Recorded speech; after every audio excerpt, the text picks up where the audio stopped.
Alright guys and girls, this is a review of a DualLiner truck bed liner.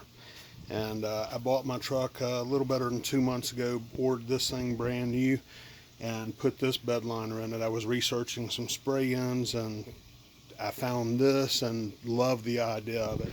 It has the hard plastic molded side, just going to protect your bed from stuff sliding inside or loading lumber and hitting the sides. And then all of a sudden you have a dent from the inside out. It has the rubber mat with the nodules on the back to help with drainage.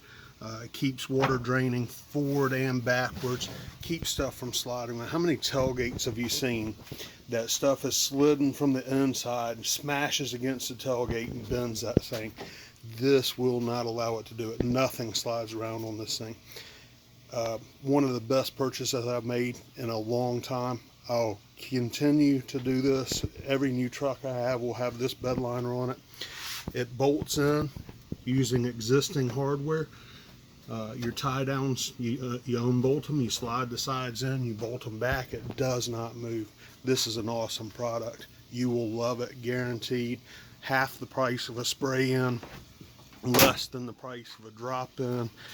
Clean, keeps stuff from moving, does exactly what it's supposed to do, protects your bed.